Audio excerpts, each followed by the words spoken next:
जब तुम युद्ध की बातें सुनो, जब तुम लड़ाइयों की बातें सुनो, तो समझ लेना प्रभु का आना। हालेलुया, हालेलुया, प्रभु का आना, यीशु का आना। और इसी क्षण यीशु की दुल्हन जो तैयार होगी, वो बादलों में आंख झपकते ही उठा ली। Hallelujah, hallelujah, hallelujah. ये किनके लिए होगा? जो यीशु मसीह के लहू से धुले हुए हैं, जो यीशु मसीह के लहू से खरीदे गए हैं, जो पवित्र किए गए हैं, यीशु मसीह के लहू से पवित्र कर दिए गए हैं, जिन्होंने अपने आप को यीशु के लहू से शुद्ध कर लिया है, जिन्होंने पवित्र स्नान कर लिया है। हालेलुया, जिन्होंने यीशु के लहू की कीमत को जाना है कि यीशु मसीह ने जो लहू सलीब पर बहाया है वह व्यर्थ नहीं है, वह साधारण नहीं है। समझ आ रही है? कितने लोग यीशु के साथ पूरी पूछते जाना चाहते हैं? हालेलुया। फिर से पूछना चाहता हूँ, जब यीशु बादलों पे आए तो आरिफ भाई आप वहां पे होंगे। आमीन, हालेलुया, हालेलुया। जब यीशु आएंगे तुरी फूकी जाएगी, तो आशा बहन आप कहाँ होंगे? बोलो बोलो, जोर से बोलो, कॉन्फिडेंस नहीं है, बोलो कॉन्फिडेंस है, कहाँ होंगे? Hallelujah, hallelujah. भाई प्रचारक कहता अगर यीशु आए, तुरी फूकी जाए और यीशु आए तो 500 लोग, कहता 500 लोग अगर स्वर्ग में यीशु के साथ बादलों पे उठाए जाए तो उनमें से एक मैं रहूंगा। ये उसका कॉन्फिडेंस था, ये उसका कॉन्फिडेंस था। और फिर वो कहता अगर तुरी फूकी जाए और यीशु आए और धरती पर से सिर्फ एक बंदा उठाया जाए, वो भी मैं ही रहूंगा। Hallelujah, hallelujah. कहता मुझे बाकी का पता नहीं, लेकिन मुझे अपना पता है, मैंने यीशु के लहू पर विश्वास किया है, मैंने यीशु के लहू से अपने आप को धो लिया है, मैंने यीशु के लहू से अपने आप को पवित्र कर लिया है, मैं उसकी दुल्हन बन चुका हूँ। Hallelujah, hallelujah. और यीशु अपनी दुल्हन को लेने के लिए आ। हालेलुया। दुल्हन तैयार हो जाए, दुल्हन इसका श्रृंगार क्या है? उसकी दुल्हन का श्रृंगार क्या है? उसकी दुल्हन का श्रृंगार क्या है? एक दुल्हन यहाँ पे तैयार होती है, एक दुल्हन यहाँ पर धरती पर तैयार होती है जो अपने घर वाले के लिए, अपने दुल्हे के लिए तैयार हो रही है। और एक दुल्हन वो है जो स्पिरिचुअल है, जो आत्मिक है, जो अपने दुल्हे यीशु मसीह के लिए तैयार हो रही है। Hallelujah, hallelujah. बारात आने वाली है और बारात कैसे आएगी? स्वर्गदूतों के साथ आएगी। हालेलुया। बाजे बजने वाले हैं, दुनिया बजने वाली है, बारात आने वाली है, यीशु जल्दी आने वाला है, यीशु जल्दी आने वाला है, यीशु जल्दी आने वाला है। दुल्हन तैयार है, क्या दुल्हन तैयार है? तो दुल्हन को श्रृंगार करना है, दुल्हन को। हर एक दुल्हन क्या करती है? खास करके जब नवी नवी शादी होती है तब श्रृंगार दुल्हन करती है, और 2-2 साल तो वो चूड़ा नहीं हुआ। Hallelujah, hallelujah. तो दुल्हन क्या करती है? श्रृंगार करती है। अब यीशु मसीह हमारा दुल्हा है, यीशु मसीह हमारा उद्धार करता है, हमारा बचाने वाला वो आ रहा है। और कितने गीत बने हैं, हो जाते यार जल्दी से, है ना? और कितने लाड़ियां ने खिंचला तैयारियां ने तेरा, और कौन सा? देखो देखो मसीह आ रहा है, कैसी शान से मसीह आ रहा। कितने गीत यीशु मसीह के ऊपर बने, आ रहा है अपनी दुल्हन को लेने के लिए। लेकिन क्या दुल्हन तैयार है? आपको पता है कोई भी शादी होती है तो उस शादी में क्या होता है? दुल्हे को अक्सर इंतजार करना पड़ता है, दुल्हे को अक्सर इंतजार करना पड़ता है। कभी भी दुल्हन पहले तैयार होके दुल्हे के लिए है या नहीं? हेलो, अरे यही पे आप शादी देखी है ना सबने? शादी देखी है सबने? अक्सर क्या होता है? अक्सर क्या होता है? दुल्हन ब्यूटी पार्लर पे गई होगी, दुल्हन या तो फिर अपने जो आजकल पैलेस रिजॉर्ट में कमरा होता है वहां पर पार्लर वाले आए होते हैं, वहां उनके साथ होगी। तो दुल्हन तैयार होती है, होती है। 6 महीने साल हो गया रिश्ता हुए, तब से भी तैयारी हो रही है, तब से भी तैयारी हो रही है।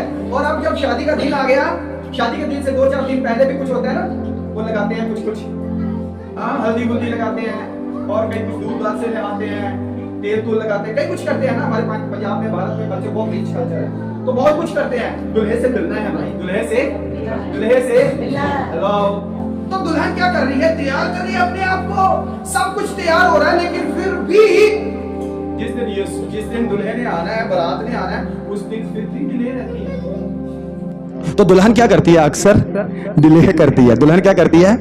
बड़ा टाइम दिया है यीशु मसीह ने हमें, बहुत समय दिया है यीशु मसीह ने हमें, बहुत समय दिया है कि हम तैयार हो जाएं। वचन में लिखा है इसलिए डिले कर रहा है कि अभी भी और कोई जो अभी तक उसके पास नहीं आया, जिसने अभी तक उसे जाना नहीं है, जिसने अभी तक अपने आप को तैयार नहीं किया, जिसने अपने आप को अभी तक उसके लहू से धुला नहीं है, वह उसको अपने जीवन में ग्रहण कर ले। तो अब समय है कि ये दुल्हन अपने आप को तैयार कर ले, ये दुल्हन अपने आप को तैयार कर ले। कौन सी दुल्हन? Living stone apostolic church. Hallelujah, hallelujah. कौन सी दुल्हन? Living stone apostolic church. अपने आप को तैयार कर ले, क्योंकि यीशु जल्दी आने वाला है।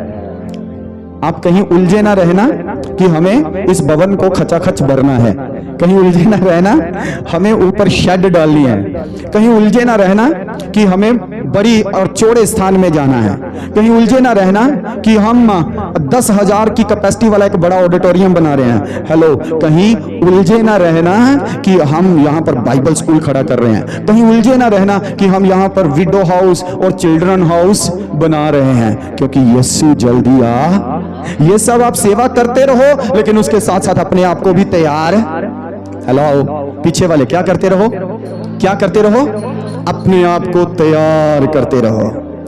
यदि आप अपने आप को तैयार करेंगे और तुरी फूकी जाएगी, नरसिंह का फूका जाएगा, तभी आप तैयार होंगे। तो उसके साथ आंख झपकते ही बादलों पर उठा लिए जाएंगे। Hallelujah, hallelujah, hallelujah. जो मेरे नए भाई बहन यहाँ पर आए हैं, शायद उन्हें यहाँ पर अभी समझ नहीं आ रही कि पास्टर जी क्या बोल रहे हैं, लेकिन मैं बेसिक बातें आपको एक दो बताना चाहता हूं, फिर आगे बढ़ना चाहता हूं। आदि में परमेश्वर ने धरती और आकाश को बनाया। आदि में परमेश्वर ने, आरंभ में परमेश्वर ने धरती और आकाश को बनाया, और इस पर प्रभुता करने के लिए उसने मनुष्य को बनाया। हालेलुया। धरती पर क्या करने के लिए?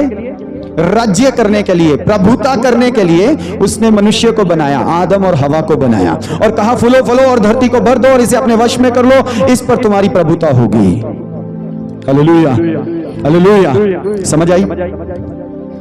और मनुष्य को परमेश्वर ने एक बाग के अंदर रखा, और उस बाग में उसे सारे अधिकार थे, वो सारे अधिकार उसे दिए गए, और परमेश्वर रोज उससे भेंट करता था। परमेश्वर रोज उससे भेंट करता था, लेकिन परमेश्वर ने उसे कहा था कि इस बाग के, इस बगीचे के बीचों बीच एक वृक्ष मैंने लगाया है, तूने उसका फल नहीं खाना, तूने उसका फल नहीं खाना। लेकिन इस मनुष्य ने क्या किया? इसने वही फल खा लिया। क्या किया? इसने क्या किया? इसने वही फल खा लिया जो परमेश्वर ने क्या किया था? मना किया था। अब ये जो फल खाना था, या हुक्म ना मानना था, ना फरमानी थी, आज्ञा तोड़ना था, यही परमेश्वर की नजर में क्या गिना गया? बोलिए जोर से, पाप गिना गया। आपको पता है हमारे घरों में भी अगर हमारे बच्चे कहना ना माने तो हम उन्हें कोई ना कोई सजा देते हैं। चाहे खाना नहीं देंगे, चाहे दूध नहीं देंगे, चाहे हम उन्हें खड़ा रखेंगे, चाहे स्टिक से उन्हें मारेंगे, चाहे थप्पड़ मारेंगे, कुछ ना कुछ सजा हम दे देंगे। तो अब क्या हुआ? यहां पर आदम और हवा ने भी पाप किया। क्या किया? पाप किया। क्या पाप था? उन्होंने कहना नहीं माना। पाप किया था, उन्होंने कहना नहीं माना, और परमेश्वर ने उन्हें सजा दी। क्या सजा दी? उन्हें उस बाग से बाहर निकाल दिया। उस बाग से जहां प्रभु ने, परमेश्वर ने आदम और हवा को प्रभु बनाकर रखा, राजा बनाकर रखा, राज्य करने के लिए रखा, प्रभुता करने के लिए रखा, वहीं पर अब यह कह दिया गया कि ये धरती तुम्हारे लिए ऊंट कंटारे उगाएगी। अब तुम्हें खून पसीने से इसमें मेहनत करनी पड़ेगी, और फिर तुझे जाकर खाना मिलेगा। लेकिन परमेश्वर का धन्यवाद हो, परमेश्वर ने हमें ऐसे ही छोड़ नहीं दिया। ऐसे ही छोड़ उसने हमारे लिए उपाय किया, उसने हमारे लिए उसने हमारे लिए उपाय किया, और वह उपाय, बहुत सारी बातें हैं लेकिन मैं सीधा डायरेक्ट वहां पर जा रहा हूं। वह उपाय क्या था? लूका की अंजील उसका 19 अध्याय उसके 10 वचन में लिखा है कि मनुष्य का पुत्र प्रभु यीशु मसीह इस धरती पर इसलिए आया ताकि जो खोए हुए हैं, जो भटके हुए हैं, जो पाप में हैं, उन्हें ढूंढे और उनका उद्धार करे। Hallelujah, hallelujah. क्या करने के लिए आया? ढूंढने और क्या करने के लिए आया? दो बातें। क्या करने के लिए? ढूंढने और उद्धार करने के लिए। कौन आया? प्रभु यीशु मसीह। कौन आया? क्या करने? ढूंढने और उद्धार करने के लिए। अब ये उद्धार कैसे मिलेगा? अब ये उद्धार कैसे मिलेगा? अब ये मुक्ति कैसे मिलेगी? तो इसके लिए भी, क्योंकि मनुष्य ने पाप किया है, मनुष्य ने ऐसी नाफरमानी की है जिसके विषय में ग्रंथ कहते हैं कि लहू बहाए बिना पापों की माफी। अब लहू बहाए बिना पापों की माफी नहीं है, तो फिर आज भी वही सिस्टम हमारे भारत में और दूसरी जगहों पर भी चल रहा है। लहू बहाए बिना पापों की माफी नहीं है। और बाइबल में भी, इस पवित्र शास्त्र में भी लिखा है लहू बहाए बिना पापों की माफी। तो यीशु मसीह के आने से पहले परमेश्वर के सन्मुख लोगों के लिए याजक ठहराए गए थे। लोगों के लिए याजक ठहराए गए थे। इधर देखिए, क्या ठहराए गए थे? याजक, पुरोहित, प्रीस्ट। तो याजक ठहराए गए थे। अब ये याजक का काम क्या था? ये याजक का काम था कि जो प्रजा है, जो लोग मंदिर में आते हैं, जो लोग भवन में आते हैं, उनके लिए जो वो भेंट लेकर आए हैं उसको वध करें और उसका लहू ले और उस लहू को परमेश्वर के सन्मुख ले जाएं, ताकि उनके पाप ढांप दिए जाए। उनके पाप ढांप दिए जाए। क्या कर दिए जाए? ढक दिए जाए। क्या कर दिए जाए? अब ये जो भेड़, बकरों, बैलों, जो भी भेंट चढ़ाई जाती थी, बलिदान चढ़ाए जाते थे, कुर्बानियां चढ़ाई जाती थी, ये लहू जब परमेश्वर के पास लेकर जाते थे तो उनके पाप ढक दिए जाते थे। उनके पाप, जबूर गाने वाले ने एक जबूर गाया, ओ धन है जिस दे ते ढके गए सारे। Hallelujah, hallelujah. तो उस समय पाप क्षमा तो नहीं हो रहे थे, लेकिन पापों को ढक दिया जा रहा था। पापों को ढक दिया जा रहा था प्रायश्चित के लहू से। कौन से लहू से? तौबा के लहू से, प्रायश्चित के लहू से पापों को ढक दिया जाता था और फिर उन्हें नजरअंदाज किया जाता था, उसका हिसाब नहीं लिया जाता था।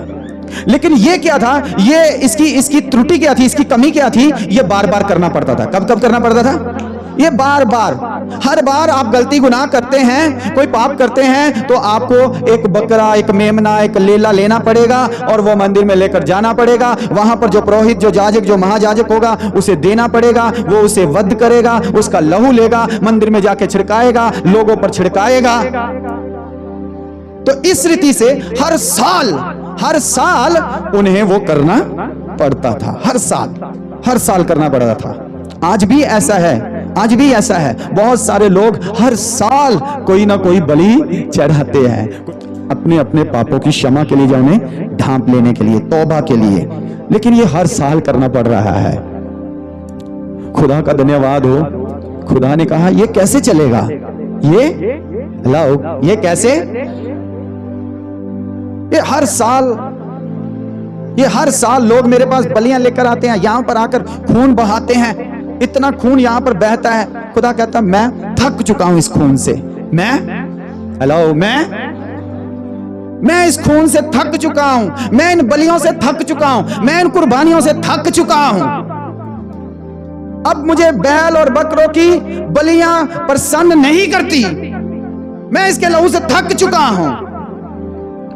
तो खुदा ने मनुष्य के पापों के क्षमा के लिए परमानेंट सॉल्यूशन ढूंढा। हालेलुया। कौन सा सॉल्यूशन?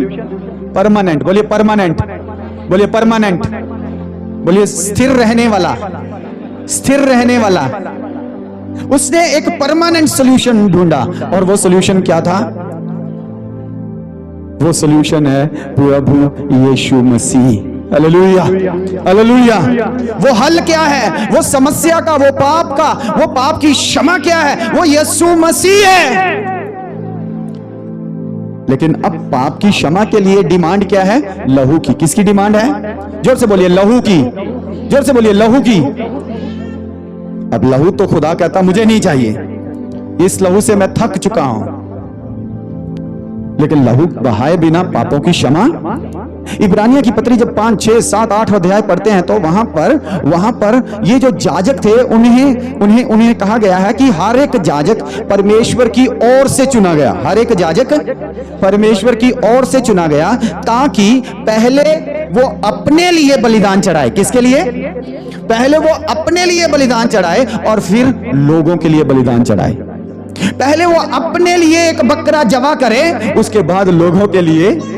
पहले वो अपने लिए खून बहाए, उसके बाद दूसरों के लिए खून, ताकि पाप ढक दिए जाएं, ताकि पाप क्षमा किए जाएं। तो क्षमा तो नहीं मिल रही थी उस लहू के द्वारा, सिर्फ पाप ढक दिए जा रहे थे। अब खुदा ने, अब परमेश्वर ने इंतजाम किया है अपने मेमने का। हालेलुया। हमारे लिए एक मेमने का इंतजाम किया खुदा ने, हमारे लिए एक लैम्ब का इंतजाम किया खुदावन ने। और वो मेमना कौन है? वो यीशु मसीह है। हालेलुया। जिसके विषय में यूहन्ना बपतिस्मा देने वाला कहता है, देखो परमेश्वर का मेमना आता है जो सारे जगत के पाप का बोझ उठा लिए जाता है। Hallelujah, hallelujah. तो अब उस मेमने के ऊपर अर्थात प्रभु यीशु मसीह के ऊपर वो सारे पाप का बोझ लाद दिया गया। हालेलुया। ताकि वह हमारे लिए वध किया जाए और उसके लहू के वसीले से हमें परमानेंट सॉल्यूशन मिले। बोलिए परमानेंट सॉल्यूशन, बोलिए परमानेंट सॉल्यूशन। कहिए पक्का इलाज, कहिए पक्का इलाज। तो हमारे लिए परमेश्वर ने पक्का इलाज ढूंढा, और वो इलाज क्या है? प्रभु यीशु मसीह। हालेलुया। और उसका लहू। Hallelujah, hallelujah. उसी के विषय में इब्रानियों की पत्री में जब हम आते हैं तो वहां पर, मैं पढ़ूंगा नहीं अभी, जल्दी से सिर्फ बताऊंगा। वहां पर लिखा है कि जिस रीति से परमेश्वर इज़राइल के लिए महायाजक चुनता था या याजक चुनता था, इसी रीति से परमेश्वर ने हमारे लिए एक महायाजक मल्कीजेदक की रीति पर चुना। हालेलुया। मल्कीजेदक की रीति पर एक याजक चुना, एक पुरोहित चुना, जो हमारे लिए बलिदान कर सके, जो हमारे लिए बलि दे सके, जो हमारे लिए लहू बहा सके, जो हमारे पापों के लिए क्षमा लेकर आ सके। लेकिन ये जो याजक है, इसकी खासियत है, इसकी खासियत क्या है? जो पहले याजक थे शरीर में, उनके लिए क्या था? वो पहले अपने लिए बलिदान देते थे और फिर दूसरों के लिए बलिदान देते थे पापों की क्षमा के लिए, और फिर उन्हें हर साल ये बलिदान देना पड़ता था। लेकिन इस याजक की खासियत ये है, लिखा है एक ही बार उसने अपने आप को हमारे लिए कुर्बान कर दिया। हालेलुया। कितनी बार? कितनी बार? हर साल नहीं, हर साल सिर्फ एक ही बार उसने क्या कर दिया? अपने आप को हमारे लिए कुर्बान कर दिया। क्या किया? वो परमेश्वर का मेमना बन गया, और परमेश्वर का मेमना बनकर उसने अपने आप को हमारे लिए एक बार कुर्बान किया। और फिर याजक की तर्ज पर, एक याजक की तरह वही लहू लिया और बाप के पास पहुंचा। इब्रानियों की पत्री में ही लिखा है, वहीं पर 7 अध्याय में, 8 अध्याय में लिखा है, वो बाप के दाहिनी ओर जा पहुंचा। लिखा वो बाप की दाहिनी ओर जा पहुंचा, और वहां पर हमारे लिए, वह पापों की क्षमा के लिए हमारे लिए सिफारिशें करता है। हालेलुया। हमारे लिए सिफारिशें करता है, उस लहू को पेश करता है। हालेलुया। हालेलुया। अब मुझे और आपको हर साल कोई बलि चढ़ाने की जरूरत है, क्योंकि मेरे और आपके लिए एक निष्कलंक, एक निष्पाप, जिसमें कोई दोष नहीं, जिसमें कोई दब्बा नहीं, जो लंगड़ा नहीं, जो लूला नहीं, जो बीमार नहीं, जो पापी नहीं, बिल्कुल निष्कलंक और बेदोष मेमना हमारे लिए वध कर दिया गया। अब उसी के लहू से मैं और आप खरीदे गए हैं। हालेलुया, समझ आई यहां पर? हालेलुया, उसी मेमने के लहू से हम क्या किए गए हैं? हालेलुया। इधर देखिए क्या किए गए हैं? गीता बहन क्या किए गए हैं? हम खरीदे गए हैं। किससे? प्रभु यीशु मसीह के। हमारे लिए प्रभु यीशु मसीह का लहू बहाया गया है। अब इस लहू से, अब इस कुर्बानी से हमारे ऊपर जितनी गंदमंद थी, जितनी मैल थी, जितने गुनाहों की मैल चढ़ी हुई थी, जितने हमारे अपराध पाप, वो सब क्या कर दिए गए? धो दिए गए। हालेलुया। किसके साथ? प्रभु यीशु मसीह के लहू के साथ। लहू के साथ हम धो दिए गए और साफ कर दिए गए। और फिर हमने क्या किया? हमने अपने आप को पवित्र कर लिया। क्या कर लिया? पवित्र कर लिया। अपने आप को पवित्र कर लिया। अपने आप को दुनिया से अलग कर लिया। अपने आप को दुनिया से, अब हम उस कुंवारी की श्रेणी में आ गए हैं जो अपने दुल्हे की इंतजारी में है, जो अपने दुल्हे के लिए तैयारी कर रही है। हालेलुया। हम उस कुंवारी के रूप में आ चुके हैं, बन चुके हैं, जो अपने दुल्हे के आने की तैयारी कर रही है। तुरी फूकी जाएगी, नरसिंगा फूका जाएगा, और दुल्हा बादलों पर दुल्हन को लेने। Hallelujah, hallelujah, hallelujah.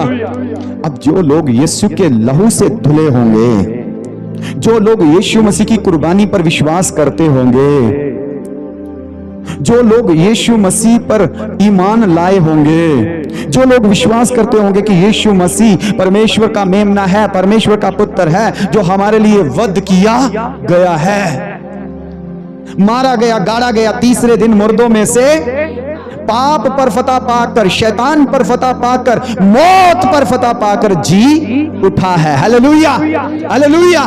अब मौत का हम पर कोई भी जोर, अब पाप का हम पर कोई भी जोर, अब शैतान का हम पर कोई भी जोर, क्योंकि उसने अपने पुत्र प्रभु यीशु मसीह के द्वारा शैतान को, पाप को और मौत को आपके पैरों के नीचे, हालेलुया, हालेलुया, हालेलुया, आपके पैरों के नीचे कुचलवा दिया है। अब मौत आपके पैरों के नीचे है, अब शैतान आपके पैरों के नीचे है। हालेलुया। अब कब्र आपको यीशु से मिलने से रोक नहीं सकेगी। अब मौत आपको यीशु से मिलने से रोक नहीं सकेगी। अब पाप आपको यीशु से मिलने से रोक, बट व्हेन, कब? जब दुल्हन अपने आप को श्रृंगारेगी। जब दुल्हन अपने आप को कौन सा श्रृंगार? ये वाला? ये वाला लंबा लंबा? ये वाला हरे वाला, नीले वाला, लाल वाला, इधर वाला, इधर वाला, इधर वाला, इधर वाला? कौन सा श्रृंगार? Hallelujah, hallelujah. ये जो श्रृंगार करते हैं ना हम यहाँ धरती पर, ये श्रृंगार के बारे में बाइबल में लिखा है, पतरस की पहली पत्री में, तीमोथियुस की पत्री में। ये नाशवान बाहरी श्रृंगार हैं। कौन से श्रृंगार हैं? ये नाशवान बाहरी श्रृंगार हैं।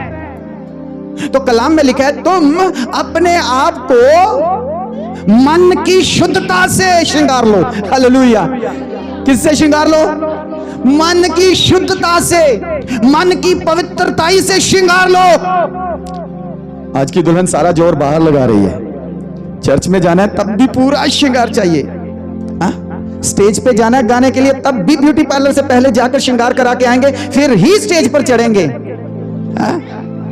पहले बाल स्ट्रेट कराएंगे, फिर ही स्टेज पे चढ़ेंगे। पहले आईब्रो बनाएंगे फिर ही स्टेज पे चढ़ेंगे, नहीं तो गीत नहीं गाएंगे, नहीं तो गीत नहीं गाएंगे। हेलो, ये वाले श्रृंगार की बात, ये वाले श्रृंगार की बात बाइबल, ये वाले श्रृंगार की बात बाइबल। कौन से श्रृंगार की बात कर रही है नीरू?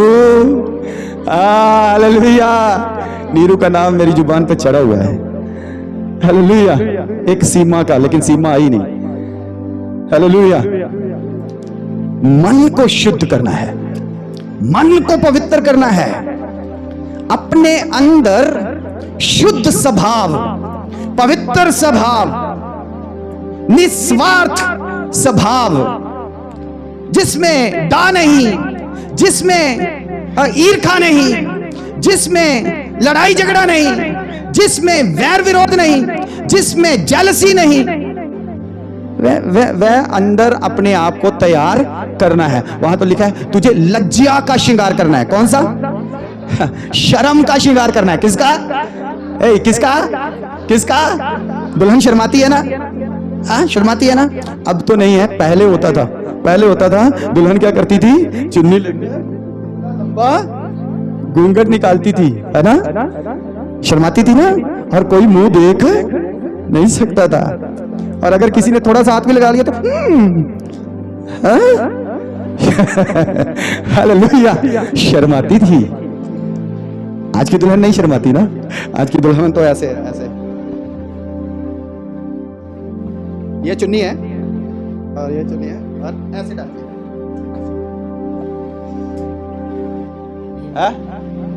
चुन्नी नहीं आती है नहीं, चलो कुछ है, लेकिन चुन्नी ना ऐसे गले में, ना ऐसे गले में, ऐसे एक साइड में, वो भी इधर को निकलती रहती है।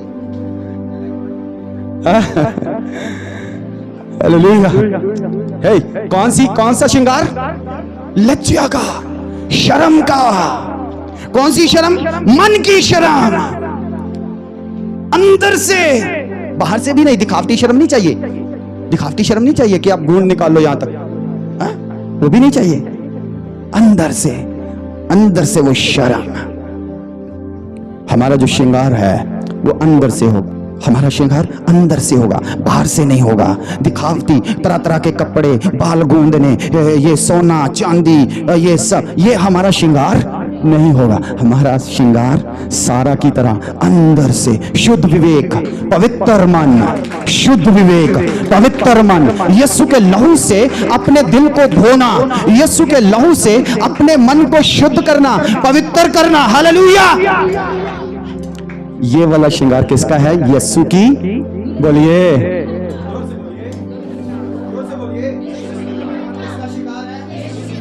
अपने आप को वचन के साथ श्रृंगारना है।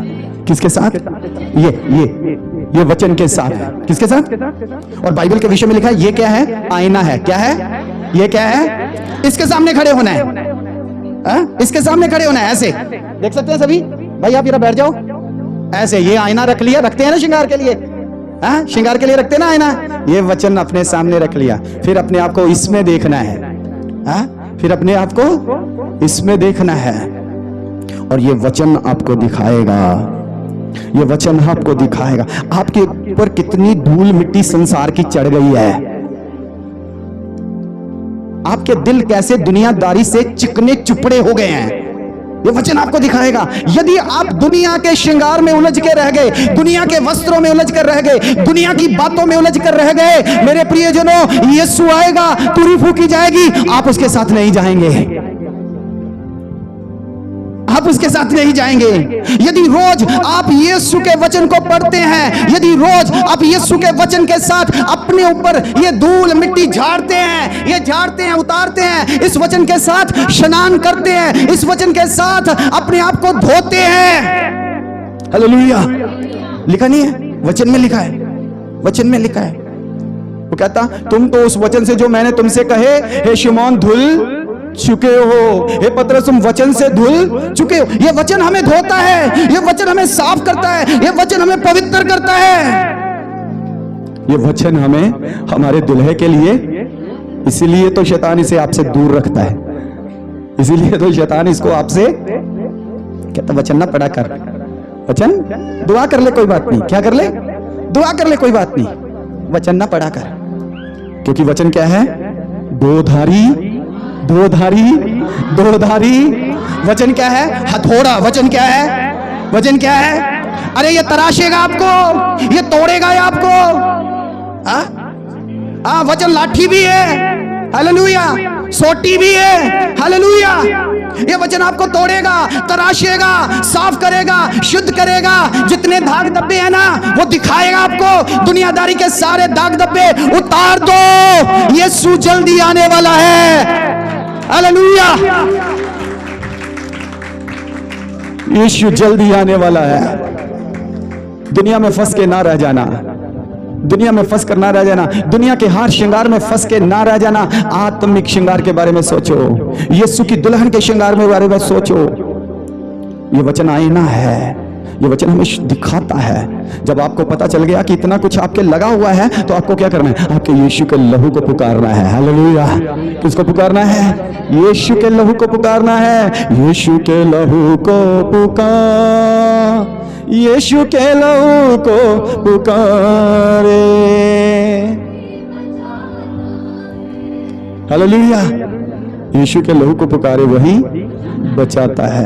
रख लहू के नीचे, रख लहू के नीचे, रख लहू के नीचे, नीचे रख लहू के।